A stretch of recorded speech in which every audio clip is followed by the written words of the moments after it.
കിരൺ അഭിനയിച്ച് തള്ളുവാണല്ലോ.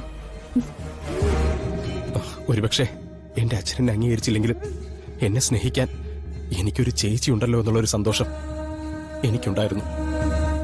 സത്യം പറഞ്ഞ അതിപ്പോ ഇല്ല. അതെല്ലാം എനിക്ക് നഷ്ടപ്പെട്ടു.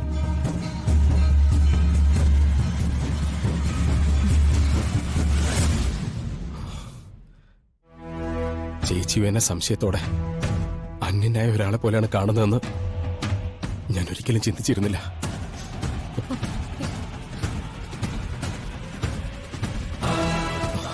സാരമില്ല, പോട്ടെ. ഇതൊന്നും എനിക്ക് പുതുമുള്ള കാര്യമല്ലല്ലോ. ഓർമ്മ വെച്ചപ്പോ തൊട്ടെ ഞാനൊരു അനാഥനല്ലേ. കിരൺ, സാരമില്ല, ഞാനിതൊക്കെ അനുഭവിക്കേണ്ടതും തന്നെയാ.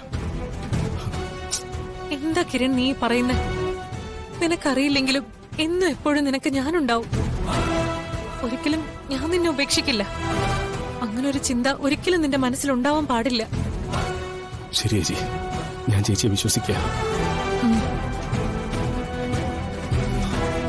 നമുക്കെന്ന് ഇറങ്ങാം.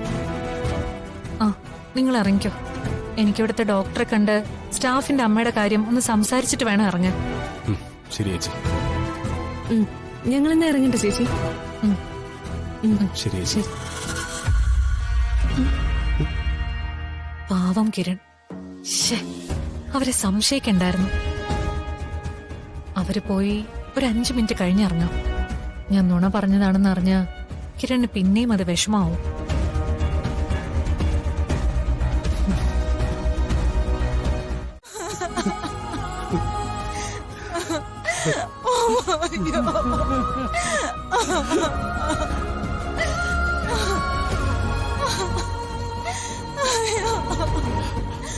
എന്റെ മോളെ,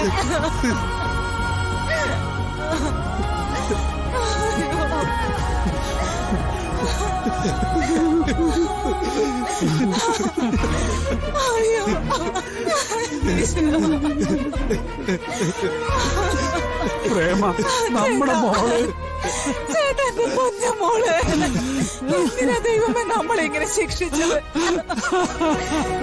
ഞാനെന്ന് പറഞ്ഞ അവക്ക് ജീവനായിരുന്നല്ലോ. അയ്യോ,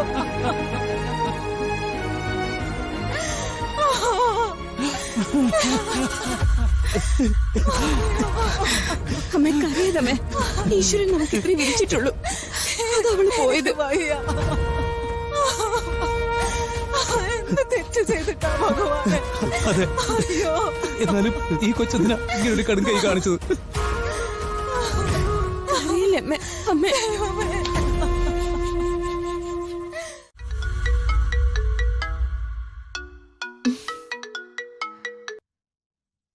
ഹലോ, എന്തായി? ഞാൻ കുറെ ശ്രമിച്ചു, പക്ഷെ കിട്ടിയില്ല. അക്ഷിതയ്ക്ക് പറ്റില്ലെങ്കിൽ പറ, ഞാൻ വേറെ വഴി നോക്കിക്കോളാം. മേഡം എന്താ ഇങ്ങനെയൊക്കെ പറയുന്നേ? ഞാൻ ശ്രമിക്കാഞ്ഞിട്ടല്ലോ. അക്ഷിതയെ കുറ്റം പറഞ്ഞതല്ല, എന്റെ ടെൻഷൻ കൂടി അക്ഷിത മനസ്സിലാക്കണം. അതൊക്കെ എനിക്ക് അറിയാം. ഇപ്പൊ പൂർണിമേച്ചി ഇവിടെ ഇല്ല. ഞാൻ ഒന്നുകൂടെ ശ്രമിക്കാം. പൂർണിമ അവിടെ ഇല്ലേ? ഇല്ല. എന്നിട്ടാണോ ഈ സമയം കളയുന്നത്? പൂർണിമ വരുന്നതിന് മുമ്പ് എത്രയും വേഗം പെൻഡ്രൈവ് കണ്ടെത്താൻ ശ്രമിക്കുക. ശരി, ഞാൻ ശ്രമിക്കാം. ആ പെൻഡ്രൈവ് നീ എനിക്ക് നേടിത്തന്നാൽ കിട്ടാൻ പോകുന്നത് CEO സ്ഥാനമാണ്. അത് നീ മറക്കണ്ട. ഞാൻ എന്റെ മാക്സിമം നോക്കാം.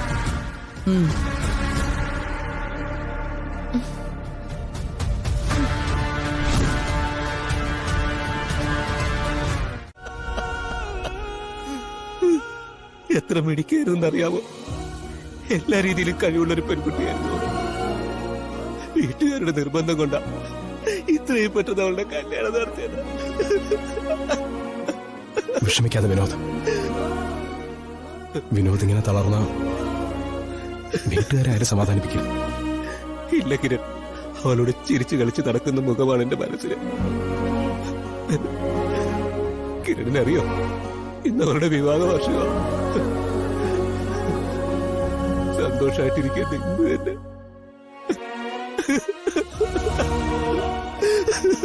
സംഭവിക്കാനുള്ളത് സംഭവിച്ചു എന്ന് കരുതി സമാധാനിക്കാനല്ലേ നമുക്ക് സാധിക്കൂ വിനോദ്.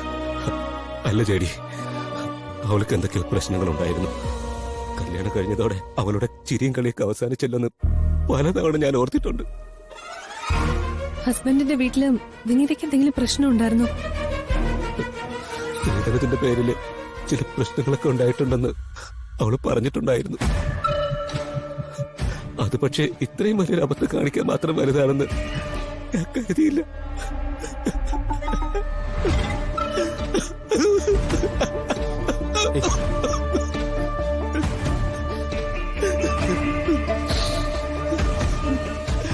ഡാഡി, എനിക്ക് അവളെ രക്ഷിക്കാൻ പറ്റിയില്ലല്ലോ.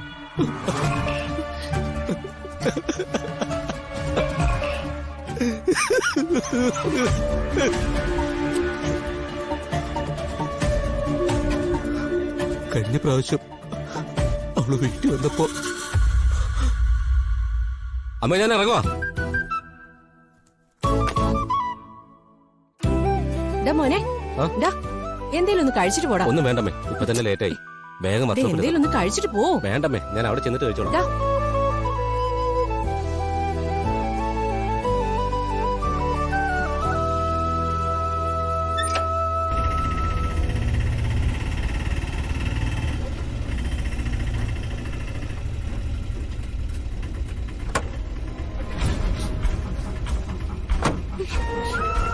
എന്താടി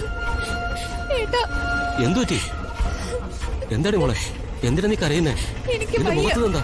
എനിക്ക് മടുത്തു. ഞാൻ ഇനി ആ വീട്ടിലേക്ക് ഇല്ല ഏട്ടാ. അതിന് മാത്രം എന്താ മോളെ പ്രശ്നം? പറയൂ.